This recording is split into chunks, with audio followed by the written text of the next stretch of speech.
Salut à tous et bienvenue sur Secret Space. On se retrouve avec une toute nouvelle série qui s'appellera Mon poisson favori. Ce sera un format assez court où je présente des espèces que je maintiens et que j'apprécie énormément. Je donnerai également mon expérience dessus et quelques conseils. Le but n'est vraiment pas de faire une fiche mais plus de découvrir une espèce. Pour ce premier épisode, on commence bien évidemment avec de l'Africain.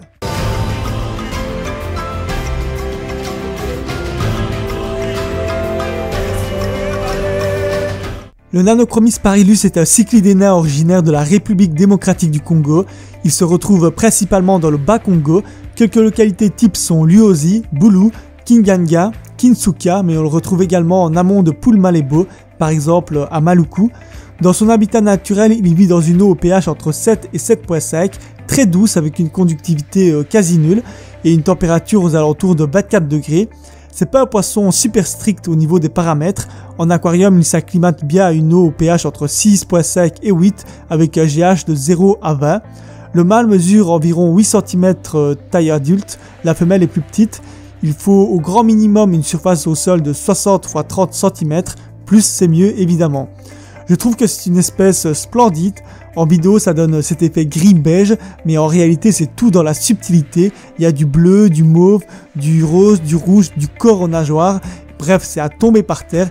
Et pour ceux qui diraient encore que ce n'est pas coloré, je laisse mon ami Loris répondre. Regarde, si elles ont pas des belles couleurs, hein, tu vois là, et bah maintenant elles en ont.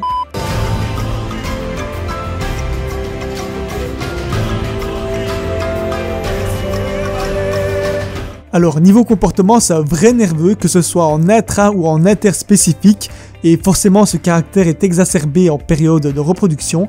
Il est à maintenir en couple et c'est ce qu'il y a de plus dur, il faut que le couple s'accepte. Chez moi il a fallu 6-7 mois pour que le couple s'entende, donc jusqu'à là il se tapait souvent dessus. Parfois c'était la femelle qui prenait l'ascendant, puis du jour au lendemain le mâle revenait en force, enfin ça a souvent varié. Une fois que le couple s'est accepté, ça ne veut pas forcément dire que c'est pour la vie, il peut y avoir des disputes. Souvent j'ai remarqué que les disputes survenaient après une ponte qui foire ou après une nage libre.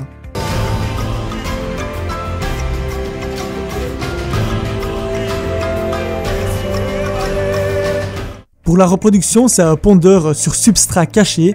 Il adore creuser sous une racine, chercher des cavités bien étroites pour pondre. Par exemple, si vous choisissez une noix de coco, essayez vraiment d'avoir une ouverture très faible et enfoncez bien la noix de coco dans le sable. Il faut que la cavité soit difficilement accessible. Il y a peu de chances qu'il ponde dans un endroit ouvert et visible de tous.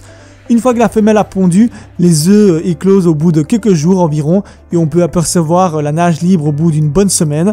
Ce sont de très bons parents, c'est une garde biparentale, c'est-à-dire que le mâle et la femelle s'occupent des alevins. Ils se baladent avec les alevins dans tout l'aquarium à la recherche de nourriture. Si vous avez d'autres espèces dans le bac, c'est à ce moment-là qu'ils peuvent se faire taper dessus. Lorsque certains alevins s'éloignent du groupe, soit le mâle ou soit la femelle va les chercher, les prennent en bouche et les ramènent dans le troupeau, si on peut dire ça comme ça. Mon mâle a aussi développé une bosse sur la tête juste avant la première reproduction et depuis il ne l'a pas perdue. C'est quelque chose de normal chez cette espèce, donc ne soyez pas surpris.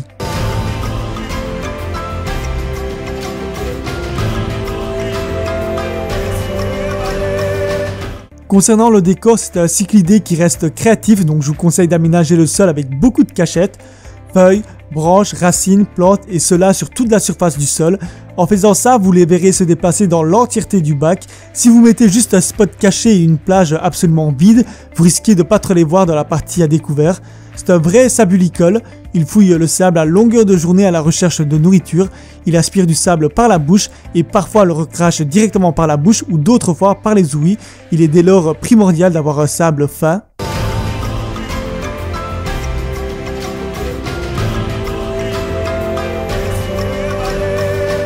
Pour la nourriture, j'alterne entre 3 pots de nourriture Dr Bassler, le cavard, le lapacho et le green.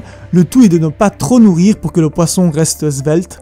Pour terminer, je dirais que le Nanochromis parilus est presque une caricature du cyclidé, vif, territorial, beau et intéressant. C'est pas le plus compliqué pour débuter dans les cyclidés nains et en plus c'est un des Nanochromis les plus faciles à trouver.